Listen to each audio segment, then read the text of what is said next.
Allah Subhanahu wa taala menjadikan Al-Qur'an ini menjadi mulia. Siapa yang memiliki hubungan dengan Al-Qur'an, maka dia akan menjadi orang yang mulia. Segala sesuatu yang memiliki hubungan dengan Al-Qur'an, maka Allah Subhanahu wa taala akan muliakan dia. Coba perhatikan ketika Allah Subhanahu wa taala memberikan amanah kepada malaikat Jibril untuk menyampaikan risalah Al-Qur'an ini kepada Rasulullah sallallahu alaihi wasallam, maka malaikat Jibril mendapat kemuliaan, menjadi pemimpin para malaikat, dimuliakan oleh Allah Subhanahu wa taala.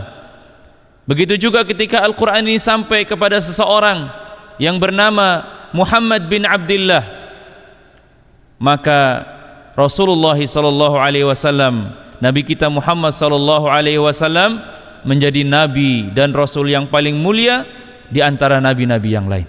Bahkan pintu surga itu tidak akan dibuka jemaah sekalian sebelum nabi kita itu membukanya. Ketika Al-Qur'an ini sampai kepada umat yang terakhir, maka umat yang terakhir itu dimuliakan oleh Allah Subhanahu wa taala. Bahkan dipuji di dalam Al-Qur'an, kuntum khaira ummatin ukhrijat linnas. Sesungguhnya kalian adalah umat yang mulia, yang dikeluarkan oleh Allah Subhanahu wa taala, yang muncul di permukaan bumi ini. Kenapa seperti itu jemaah? Karena Al-Qur'an. Karena adanya Al-Qur'an. Segala sesuatu yang memiliki hubungan dengan Al-Qur'an, maka Allah Subhanahu wa taala akan memuliakannya. Maka segala sesuatu jemaah sekalian yang berhubungan dengan Al-Qur'an, Allah Subhanahu wa taala memuliakannya. Orang yang menghafal Al-Qur'an, dia dimuliakan oleh Allah Subhanahu wa taala. Orang yang mempelajari Al-Qur'an dimuliakan oleh Allah Subhanahu wa taala. Ya. Apa kata Rasulullah sallallahu alaihi wasallam? Khairukum man ta'allama al-Qur'an wa 'allamah.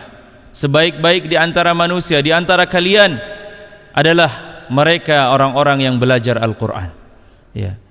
Dari banyaknya jutaan manusia yang ada di muka bumi ini, Allah Subhanahu wa taala menjadikan mereka orang-orang yang mulia, orang-orang yang baik karena Al-Qur'an. Itu sebabnya Allah Subhanahu wa taala menyuruh kita, Nabi kita Muhammad sallallahu alaihi wasallam menyuruh kita, sampai para ulama membuat satu kitab yang alhamdulillah sedang kita pelajari pada malam hari ini, tentang anjuran bagaimana kita memuliakan para ulama. Ya, karena para ulama ini adalah pewaris para nabi. Mereka yang membawa Al-Qur'an ini, yang melalui lisan-lisan mereka, mereka sampaikan. Mereka berjuang menyampaikan agama ini sampai kepada pelosok-pelosok negeri, sampai kepada kita jemaah sekalian. Ya. Maka jemaah sekalian, hendaklah kita mempelajari Al-Qur'an agar Allah Subhanahu wa taala menjadikan kita orang-orang yang terpilih, menjadikan kita termasuk orang-orang yang mulia. Mulia di sisi Allah Subhanahu wa taala, bukan mulia di sisi manusia. Semulia-mulianya orang yang di sisi manusia tidak akan mulia di sisi Allah Subhanahu wa taala tanpa keridoannya. Tapi serendah-rendahnya derajat manusia di muka bumi ini, akan tetapi dia dimuliakan oleh Allah Subhanahu wa taala, maka cukuplah itu sebagai kebanggaan bagi orang-orang yang beriman. Jemaah sekalian, Allah Subhanahu wa taala memuliakan Al-Qur'an, dan Allah Subhanahu wa taala memuliakan orang-orang yang memiliki hubungan dengan Al-Qur'an, yaitu para ulama. Inilah mengapa kita dianjurkan memuliakan sesuatu yang dimuliakan oleh Allah Subhanahu wa taala.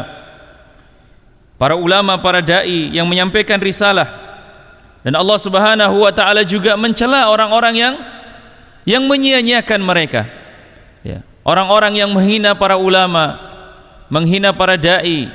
Ya, Allah Subhanahu wa taala akan menghinakan mereka. Lihatlah bagaimana ketika Rasulullah sallallahu alaihi wasallam memuliakan di antara orang-orang yang memiliki hubungan dengan Al-Qur'an. Di dalam hadis yang pertama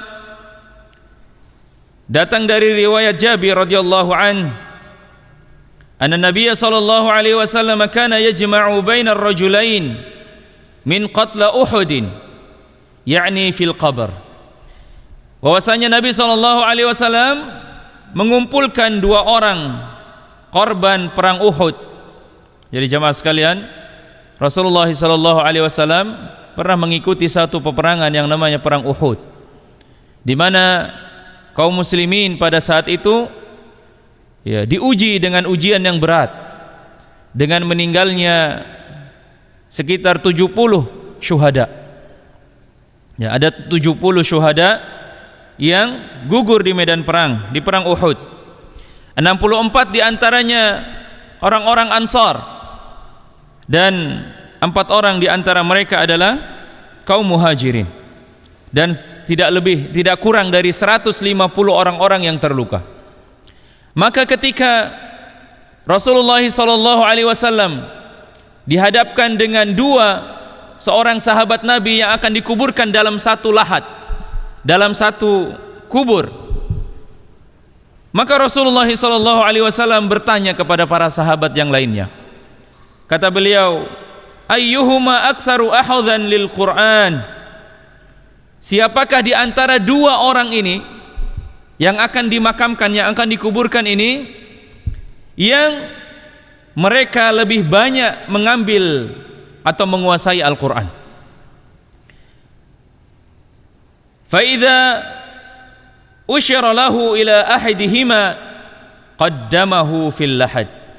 Maka kemudian para sahabat Nabi menunjukkan di antara orang yang lebih banyak daripada memahami Al-Quran. Kemudian Rasulullah SAW qaddamahu fil lahad. Kemudian Rasulullah SAW memindahkan orang yang lebih banyak hafalan Al-Qur'annya, lebih banyak menguasai Al-Qur'an, dipindahkan ke arah depan. Ya. Jadi cara memakamkan itu seperti orang sholat begitu. Satu di depan, satu di belakang. Ya. Jadi yang lebih paham Al-Qur'an itu dihadapkan di arah kiblat, lebih depan. Sedangkan yang lebih sedikit di belakang. Inilah cara Rasulullah SAW memuliakan orang yang lebih menguasai Al-Quran, bahkan ketika dia sudah meninggal dunia. Ketika sudah meninggal dunia, Rasulullah memberikan contoh kepada kita bagaimana memuliakan orang-orang yang menguasai Al-Quran. Maka hendaklah ini menjadi pelajaran bagi kita. Jangan sampai ada di antara kita orang-orang yang memahami Al-Quran kemudian kita sia-siakan, atau mungkin kita menjadi orang-orang yang membenci mereka. Jangan sampai kita seperti itu jamaah sekalian. Rasulullah SAW sangat memuliakan orang-orang yang menguasai daripada Al-Quran. Kita tahu bahwa orang-orang yang mati syahid itu mulia jamaah sekalian. Kemuliaan mereka tidak bisa ditandingi dengan amal ibadah yang lainnya. Ketika mereka mati di dalam medan perang, ketika Rasulullah SAW menggambarkan bagaimana besarnya pahala orang yang mati syahid, ketika Rasulullah SAW ditanya tentang besarnya pahala orang yang mati syahid, Rasulullah mengatakan pahala mereka itu siangnya dihitung puasa, malamnya dihitung qiyamul lail. Jadi ketika ada di antara tetangga kita misal ini ada orang yang pergi berjihad sedangkan kita tidak bisa berjihad, maka untuk menandingi pahala orang yang berjihad ini sampai dia pulang kembali dari medan perang, maka kita pergi ke masjid, pergi ke masjid melakukan ibadah. Siangnya kita puasa isi dengan berbagai macam ibadah, kemudian malamnya kita jadikan qiyamul lail, baru bisa menandingi seperti itu. Dan tidak ada yang mampu jamaah sekalian. Orang pasti akan kerja, orang butuh makan dan minum dan lain sebagainya. Dan apabila mati syahid di medan perang, maka pahalanya hanya surga. Makanya banyak di antara orang-orang yang mengejar pahala mati syahid di medan perang, jihad fi sabilillah, jihad di jalan Allah, bukan jihad di jalan yang lainnya. Karena banyak di antara jihad-jihad yang yang tidak di jalan Allah Subhanahu wa taala karena kepentingan kelompok dan lain sebagainya. Jadi jemaah sekalian, ketika ada sahabat Nabi yang meninggal dunia di medan perang, yang posisinya kemuliaannya sudah dijamin oleh Rasulullah SAW, itu pun di antara mereka Rasulullah SAW masih membagi-bagi. Maksudnya posisi kedudukan mereka. Ya. Orang yang lebih memahami Al-Quran, mereka lebih diutamakan. Orang yang menguasai daripada syariat ini diutamakan oleh Rasulullah SAW, ya, dibanding dengan yang tidak. Jemaah sekalian, hadis ini menunjukkan betapa Rasulullah SAW memuliakan orang-orang yang memiliki ilmu. Bahkan ketika dia meninggal dunia, dihormati dan diutamakan. Inilah pelajaran penting yang harus kita amalkan jemaah sekalian dalam memuliakan orang-orang yang memiliki ilmu. Jangan karena orang-orang berilmu itu miskin misalnya, kemudian kita meremehkan dia. Jangan karena mungkin orang yang berilmu itu kedudukannya di tengah masyarakat tidak memiliki kedudukan misalnya, kemudian kita tidak mau menerima nasihat dia. Ya, jangan sampai seperti itu jemaah. Karena banyak di antara orang-orang di zaman ini yang hanya ingin mendengar nasihat dari orang-orang yang di atasnya dia. Apakah dari lebih banyaknya harta, apakah dari lebih banyaknya kedudukan, atau karena lebih baik nasabnya menurut dia. Ya. Bahkan ada di antara orang-orang yang melarang seseorang menjadi imam, menjadi khatib kalau bukan dari keturunan fulan bin fulan. Ya. Meskipun dia lebih paham agama, meskipun dia lebih banyak menguasai Al-Quran, ini sangat keliru jemaah sekalian. Ya.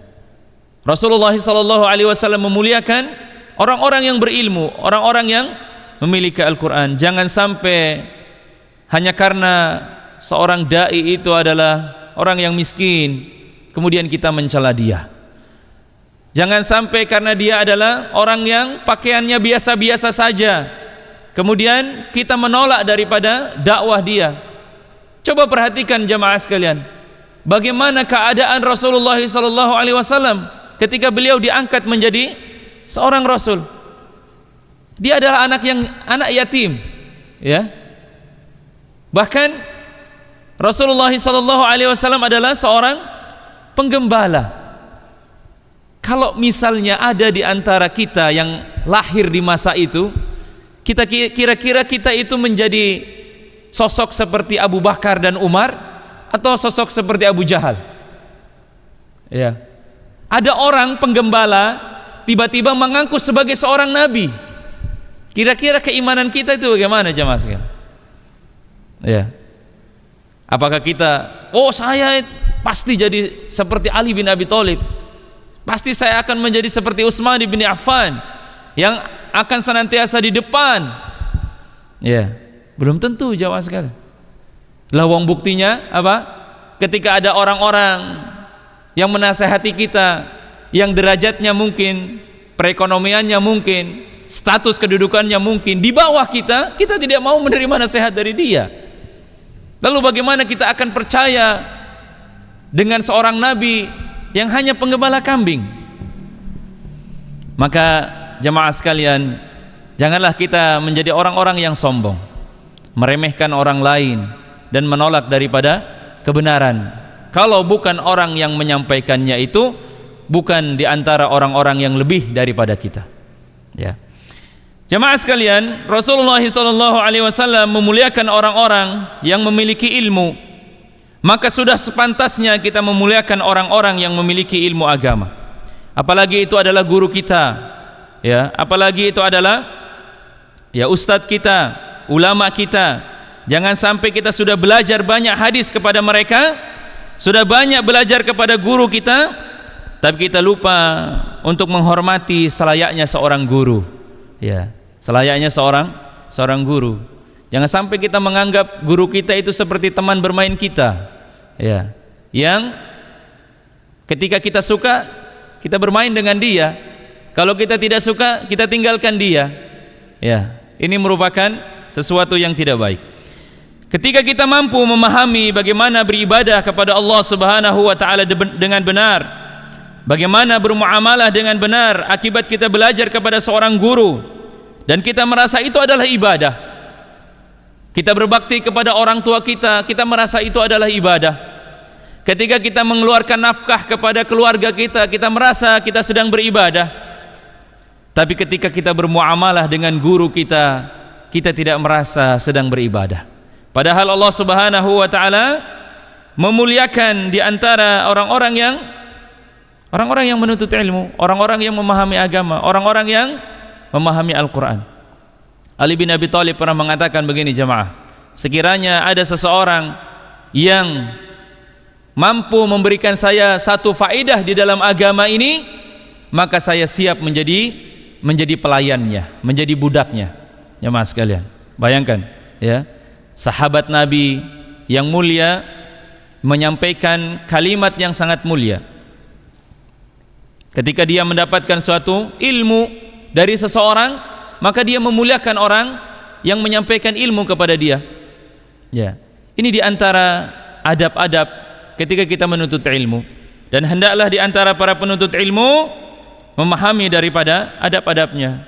Ketika Allah Subhanahu wa taala memuliakan orang-orang yang menyampaikan ilmu, ketika Rasulullah sallallahu alaihi wasallam memuliakan mereka orang-orang yang berilmu, ketika para sahabat memuliakan di antara orang-orang yang menyampaikan ilmu, maka hendaklah kita menjadi orang-orang yang seperti mereka, yang memuliakan orang-orang yang menyampaikan ilmu.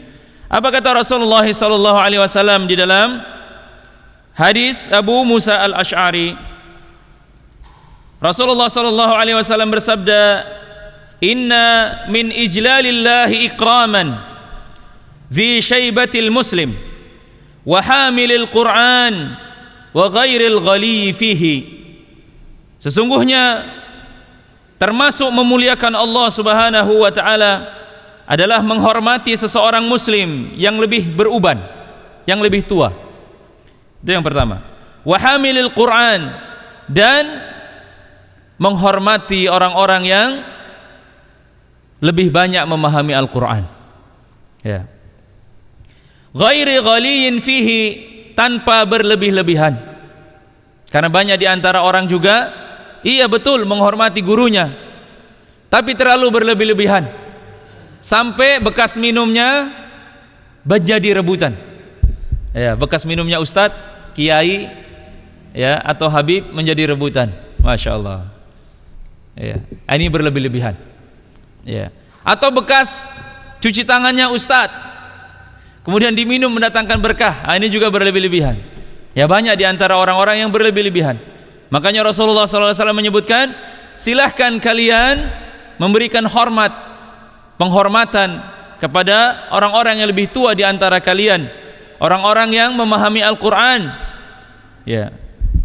Dan juga Rasul mengatakan, wa ikraman dhi sultanil muqsid, dan memberikan penghormatan kepada pemimpin-pemimpin kalian yang berlaku adil.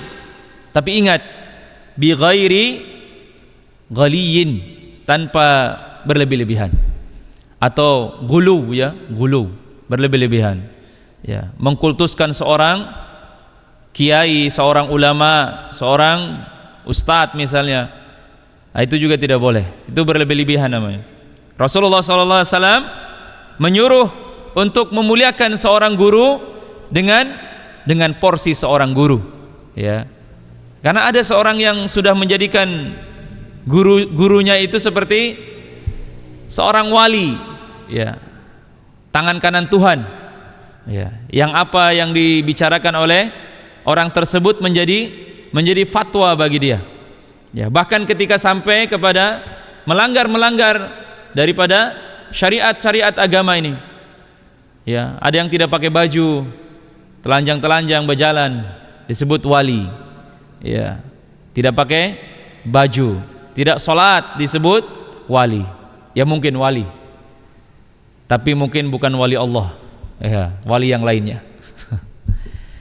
Jemaah sekalian, hadis ini menekankan pentingnya kita menghormati ulama, menghormati para guru, selayaknya penghormatan kepada guru tidak boleh berlebih-lebihan, dan juga dengan tidak meremehkannya, ya, dengan tidak meremehkan, seperti yang kami sampaikan di awal bahwa ya jangan sampai karena dia statusnya lebih rendah di antara kita, apakah dari ekonominya, apakah dari nasabnya, ya, karena di kota kita ini jamaah sekalian ya masih ada yang seperti itu ya.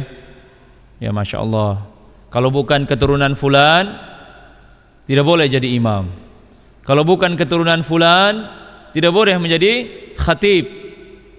Ya, bahkan di satu tempat masjidnya ada dua, ya, masjid orang yang berdarah biru dan berdarah merah.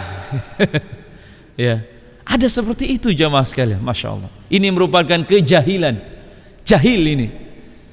Masya Allah, kita semua sama jamaah sekalian, darah kita merah, tulang kita putih, ya, tapi kita tidak boleh disekat-sekat dengan hal-hal yang seperti itu. Yang membedakan di antara kita hanyalah ketakwaan kepada Allah Subhanahu wa taala. Coba lihat Bilal, bagaimana mulianya Bilal di sisi Rasulullah sallallahu alaihi wasallam, mulianya di sisi Allah Subhanahu wa taala. Dia hanyalah seorang budak, ya, tapi dia mendapat kemuliaan karena apa? Bukan karena nasab dia, tapi karena ketakwaan dia kepada Allah Subhanahu wa taala. Ya. Bagaimana keluarga Ammar bin Yasir, ya, dia menjadi orang yang pertama syahid di dalam Islam ini, keluarga Yasir, ya. Tapi kemuliaan di sisi Allah Subhanahu wa taala sudah dijanjikan oleh Rasulullah sallallahu alaihi wasallam bahwa orang tua Yasir di surga, ya. Jadi bukan masalah keturunan, nasab dan lain sebagainya jemaah sekalian, tapi karena ketakwaan kita kepada Allah Subhanahu wa taala. Maka jemaah sekalian, kita menghormati guru-guru kita selayaknya sebagai seorang guru, dengan tidak meremehkannya, dengan tidak menyakiti perasaannya. Ketika guru membutuh bantuan kita, maka hendaklah kita membantunya. Jangan berbicara di atas nada bicaranya, jangan menghalangi orang lain untuk mendapatkan faidah daripada dirinya. Karena kadang-kadang kita tidak bisa berlaku adil jemaah sekalian. Ketika kita tidak suka kepada fulan, kemudian kita menghalang-halangi orang untuk tidak mendapatkan faidah dari fulan. Ya. Ada orang-orang yang biasa bilang gitu ya, saya nggak usah pergi datang kajian. Ya, kenapa? Ustadz itu menyampaikan materinya itu saja misalnya, tidak ada perubahan, tidak ada. Maka ini menghalangi orang lain untuk mendapatkan faidah ilmu dari orang lain. Ya, maka ini merupakan salah satu keburukan. Jemaah sekalian, terkadang banyak di antara para penuntut ilmu yang lupa bahwa menghormati dan memuliakan guru adalah sunnah Nabi sallallahu alaihi wasallam. Bahkan Allah Subhanahu wa taala memuliakan mereka, orang-orang yang menyampaikan agama ini. Rasul mengatakan di hadis yang telah kita baca, inna min ijlalillahi ikraman, merupakan bentuk memuliakan Allah. Ikram itu mulia, ya. Memuliakan Allah itu adalah apa? Memuliakan guru, ya, ikraman, ya, memuliakan. Ya. Lalu bagaimana ketika orang-orang yang dimuliakan oleh Allah Subhanahu wa taala kita tidak memuliakan mereka jemaah sekalian? Maka jemaah sekalian, setelah kita menuntut ilmu agama, hendaklah kita lebih beradab kepada guru kita. Bukan justru semakin mencari kesalahan-kesalahannya yang tidak perlu, sehingga mengurangi daripada keberkahan ilmu. Ya. Jangan sampai kondisi kita setelah kita belajar agama, setelah kita belajar sunnah, justru semakin buruk perilaku kita kepada guru kita. Ya. Dulu sebelum kita belajar sunnah, kita sangat menghormati yang namanya guru, menghormati yang namanya khatib, bahkan sampai guru ngaji dihormati, ya. Bahkan sampai anak keturunannya katanya. Ya, kalau di tanah K ini jemaah sekalian, katanya menghormati guru ngaji itu sangat luar biasa. Ya. Sampai anak keturunannya dihormati. Ya. Ini bentuk kemuliaan kepada mereka yang telah mengajarkan agama. Tapi banyak di antara orang yang sudah belajar sunnah justru akhlaknya tidak baik kepada gurunya. Ya, dulu belum belajar agama akhlaknya baik. Setelah belajar agama akhlaknya tidak baik. Maka di mana yang salah itu jemaah sekalian? Berarti ada yang keliru. Berarti dia telah terjangkit yang namanya satu penyakit yang pasti akan dilewati oleh para penuntut ilmu. Ya. Penyakit para penuntut ilmu itu apa jemaah sekalian? Yang pertama itu adalah kesombongan. Ini. Ya. Semua di antara kita para penuntut ilmu itu akan melewati semua fase ini. Yang pertama itu akan merasakan yang namanya kesombongan. Ya, sama halnya ketika dulu kita belajar karate, iya kan? Pencak silat. Baru dapat 1-2 jurus, itu semua pohon pisang mau kita tendang. Iya. Ada masalah sedikit, maunya baku pukul. Iya. Semakin lama dipelajari agama ini, semakin dia belajar ilmu silat, semakin dia rendah. Tawadhu. Ya itu, seperti itu fasenya aja mas. Semakin dia tawadhu, semakin dia mendalami lagi, semakin dia paham terhadap dirinya bahwa masih banyak ilmu-ilmu agama yang belum bisa dia pelajari. Nah, itu fasenya seperti itu. Sama kayak belajar karate ya.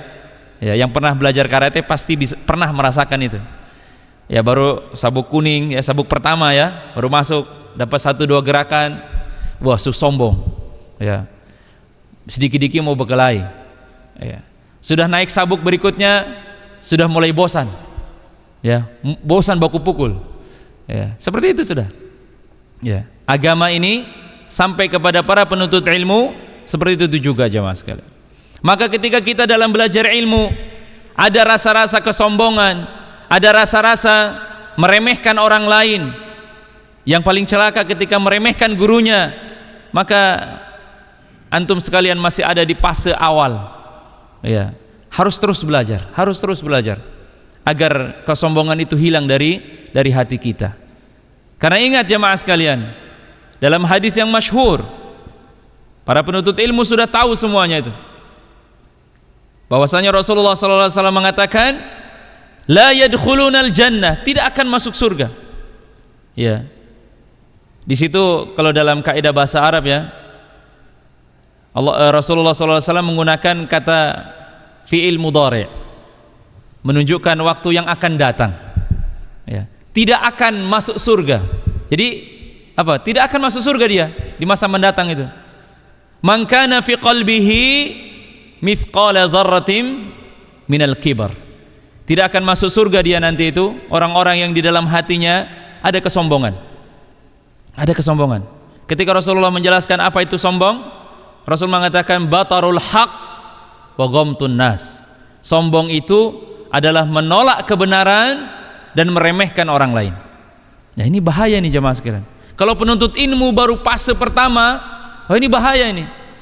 Harus sering-sering menuntut ilmu, harus sering-sering meminta nasihat. Karena ketika dia terjebak di alam ini, di fase ini, dia akan tersesat. Dia akan menyesal. Ya.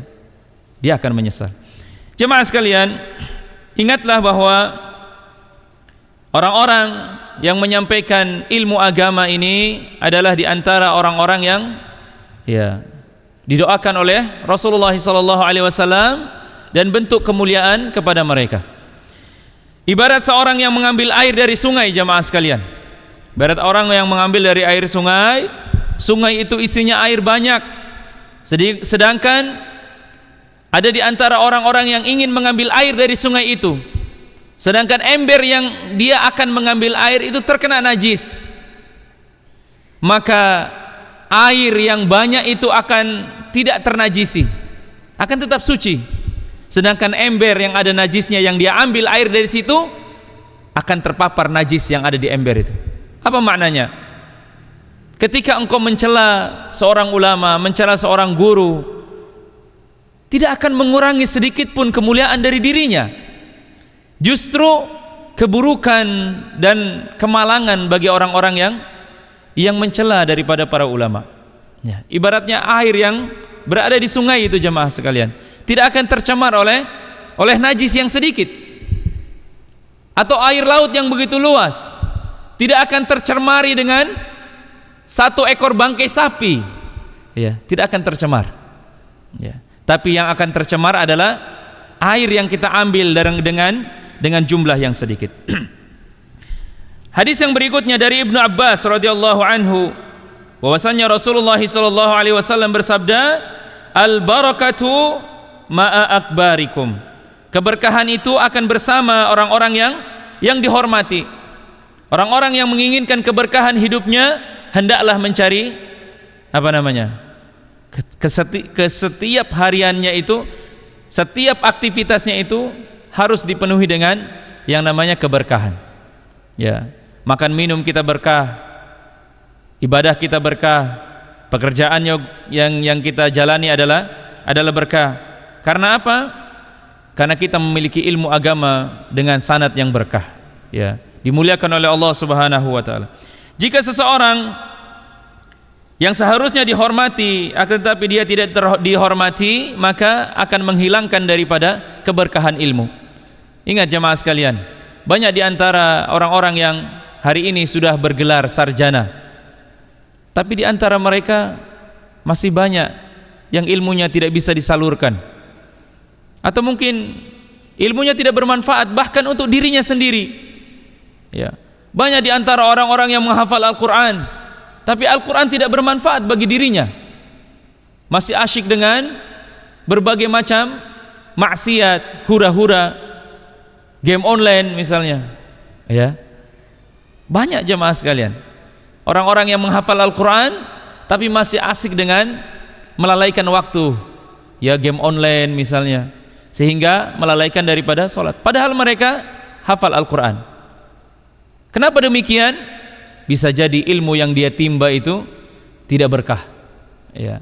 Padahal Al-Quran itu sendiri membawa berkah, tapi Al-Quran itu sendiri tidak bermanfaat bagi dirinya, tidak mendatangkan keberkahan bagi dirinya. Jawabannya bisa jadi ketika dia menimba ilmu, dia salah dalam menimbanya, tidak berkah, sehingga Allah Subhanahu wa taala mencabut daripada keberkahannya. Kemudian jamaah sekalian, ada ancaman yang sangat serius dari Rasulullah sallallahu alaihi wasallam yang menyia-nyiakan daripada para ulama. Kata Rasulullah sallallahu alaihi wasallam dari Abdullah bin Amr meriwayatkan satu hadis, kata Rasulullah sallallahu alaihi wasallam, laisa minna man lam yarham saghirana wa ya'rif haqqa kabirana. Bukan termasuk golongan kami, maksudnya bukan termasuk umatku, kata Rasulullah, orang yang tidak menyayangi anak-anak kecil dan mengetahui hak-hak orang dewasa. Di dalam riwayat yang lain dari Ubadah bin Samit, Rasulullah sallallahu alaihi wasallam bersabda, laisa min ummati man lam yujilla kabirana wa yarham saghirana wa ya'rif li'alimina. Bukan termasuk umatku orang yang tidak memuliakan orang dewasa kami, menyayangi anak-anak kecil kami, dan mengetahui hak-hak ulama kami. Di dalam riwayat yang lain dari Wathilah bin Asqam, Rasulullah sallallahu alaihi wasallam bersabda, laisa minna man lam yarham saghirana wa yujilla kabirana. Bukan termasuk golongan kami orang yang tidak menyayangi anak-anak kecil kami dan memuliakan orang-orang dewasa kami.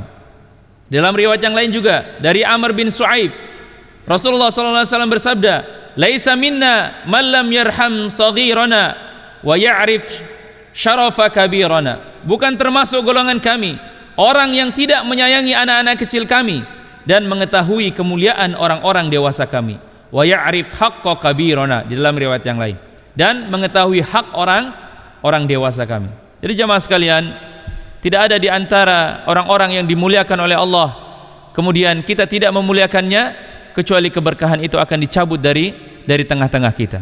Sebagaimana sabda Nabi sallallahu alaihi wasallam disebutkan dari Abdullah bin Busr radhiyallahu an, Rasulullah mengatakan, idza kunta fi qaumin, jika kalian berada di satu kaum, 20 rajulan aw aqalla aw aksar, ada 20 orang laki-laki atau kurang dari lebih daripada itu, fatasaffahat wujuhahum, lalu kamu meneliti melihat wajah-wajah mereka itu, melihat dari 20 orang itu dilihat wajah-wajahnya itu, falam tara fihim rajulan yuhabu fillahi azza wa jal fa'lam anna al-amra qad raqqa.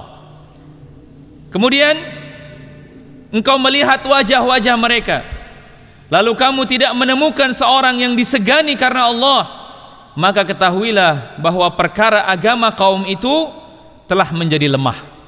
Ya, jadi kalau ada orang di satu tempat, ya, yang berkumpul 20 atau lebih atau kurang daripada itu, kita lihat muka-muka mereka tidak ada yang disegani karena Allah, ketahuilah urusan agama di kalangan kaum itu sangat lemah.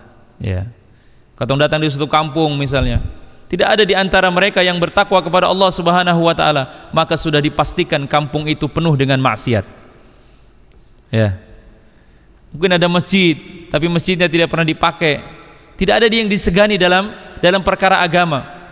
Bahkan mungkin bisa jadi bapak imamnya tidak sholat. Ya. Iya jamaah sekalian, kita pergi kampung-kampung, ya, keliling-keliling,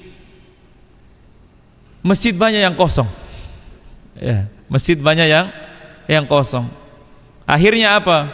Pencurian merajalela, perzinahan merajalela, suaminya pergi ke laut, istrinya berlayar ke tempat yang lain, ya, penuh dengan perzinahan di kampung itu, masya Allah, ya. Tidak ada kemuliaan agama di dalam kampung tersebut. Atau di suatu masjid misalnya, di antara orang-orang yang ada di dalam masjid tidak ada mungkin kelihatan di antara mereka orang-orang yang ditakuti, orang-orang yang disegani karena Allah. Bukan ditakuti karena dia banyak uang, ya, tapi ditakuti karena dia bertakwa kepada Allah Subhanahu wa taala. Ketahuilah masjid itu tidak mendatangkan keberkahan bagi para jamaahnya, ya. Karena apa? Kata Rasulullah, perkara agama mereka lemah. Itu kata Rasulullah SAW. Ya. Padahal masjid itu adalah tempat orang-orang beriman beribadah di dalamnya, tapi tidak mendatangkan kebaikan sedikit pun. Ya, nauzubillah min zalik. Bahkan kadang-kadang, ya, kita susah membedakan mana masjid, mana gereja.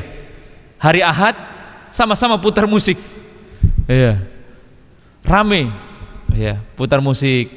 Ya. Mereka tidak tahu apa yang mereka putar. Yang penting berbahasa Arab, ya, padahal lagi bicara cinta-cinta di dalam kaset itu, di dalam MP3 itu, ya, orang asik saja karena berbahasa Arab.